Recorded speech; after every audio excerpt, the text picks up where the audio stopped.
फिर है हमारा राष्ट्रीय अर्थव्यवस्था में उद्योगों का योगदान, यानी कि contribution of the industries in the national economy. यानी कि जो हमारे राष्ट्रीय उद्योग है, हमारे जो उद्योग इंडस्ट्रीज हैं, कारखाने हैं, उनका नेशनल इकोनॉमी यानी कि जो राष्ट्र की हमारी अर्थव्यवस्था है उसमें क्या योगदान है, क्या कंट्रीब्यूशन है। सबसे बड़ा जो योगदान है वो ये है कि उससे उत्पादन में वृद्धि हुई है, प्रोडक्शन इंक्रीज हुआ है इंडस्ट्रीज की वजह से। सबसे बड़ा योगदान इनका ये है। और जब हमारे प्रोडक्शन इंक्रीज होगा यानी कि उत्पादन में वृद्धि होगी तो फिर उससे प्रति व्यक्ति की आय बढ़ेगी, और आय बढ़ेगी तो जीवन स्तर भी उन्नत होता चला जाएगा, यानी कि हमारी जो लाइफ स्टाइल है वो थोड़ी अच्छी होती चली जाएगी। और हमने देखा भी है कि पिछले 2 दशकों में यानी कि अप्रोक्सीमेटली 20 ईयर्स में जो सकल घरेलू उत्पाद है उनमें विनिर्माण उद्योग का योगदान 27% से 27% से 17% ही है। और क्योंकि जो बचा हुआ 10% पार्ट है ना, 10% भाग, वो खनिज खनन, गैस और विद्युत ऊर्जा यानी कि इलेक्ट्रिक एनर्जी का योगदान से बना हुआ है, ये हमने आपको बताया था। और बढ़ोतरी की यह दर अपेक्षित कितनी, यानी कि इसकी अपेक्षा की गई है, एक्सपेक्टेड है कि अगले दशक में 12% हो जाएगी, यानी कि 2% इंक्रीज होने की संभावना है। और 2003 से सन 2003 से जो विनिर्माण क्षेत्र है यानी कि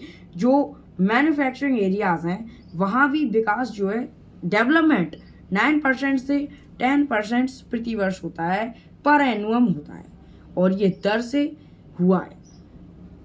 अब हम देखेंगे विदेशी विनिमय क्या है, यानी कि फॉरेन करेंसी क्या है, फॉरेन करेंसी क्या होती है। विदेशी विनिमय को हम देखा जाए तो तो हम आपसे विदेशी विनिमय फॉरेन एक्सचेंज की चर्चा कर रहे थे। सबसे शॉर्ट लैंग्वेज में यदि हम इसको डिफाइन करें तो एक देश की मुद्रा को दूसरे देश की मुद्रा में परिवर्तित करना ही विदेशी विनिमय या फॉरेन एक्सचेंज कहलाता है। अच्छा क्या है, वन कंट्री की जो करेंसी है उसकी उस करेंसी को अदर कंट्रीज की दूसरी कंट्रीज की करेंसी में हमको एक्सचेंज कर देना फॉरेन एक्सचेंज कहलाता है। और साथियों, इस देश की मुद्रा को करना तो कहलाता ही है, और जो विदेशी विनिमय है यानी कि जो फॉरेन एक्सचेंज है वो अलग अलग देशों के बीच लेन देन की प्रक्रिया कंटिन्यू बनी रहती है। और इसमें विनिमय दर के साथ साथ इस बात का भी साथियों आकलन किया जाता है कि भुगतान कितना किस तरह से किया है, भुगतान तो किया है, कितना किया है उस देश ने दूसरे देश की करेंसी को एक्सचेंज करने के लिए, और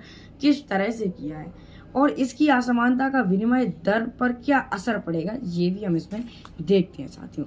अच्छा, इसका एग्जाम्पल क्या है, जैसे कि भारत में पौंड हुआ और यूनान हुआ, अमेरिकी डॉलर हुई, ये सभी क्या, ये सभी विदेशी मुद्राएं हैं, फॉरेन एक्सचेंज हैं या फॉरेन करेंसीज हैं। तो ये सभी आज हमने बताया था। अब हम देखते हैं विदेशी विनिमय, विदेशी मुद्रा क्या है। तो मुद्रा का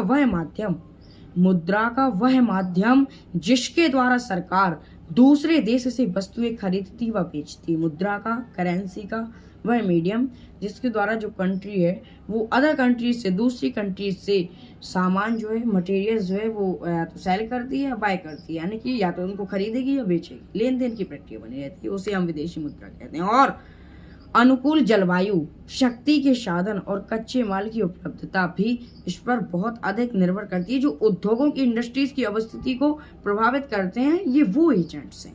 तो अभी के लिए इतना ही। हमारी आपसे अगली मुलाकात अपने लेक्चर नंबर 3 में होगी। तब तक के लिए आप खुश रहिए, स्वस्थ रहिए, सुरक्षित रहिए। और माना कि दुनिया बुरी है, हर जगह धोखा है, लेकिन हम तो अच्छे बने, हमें किसने रोका। नमस्कार।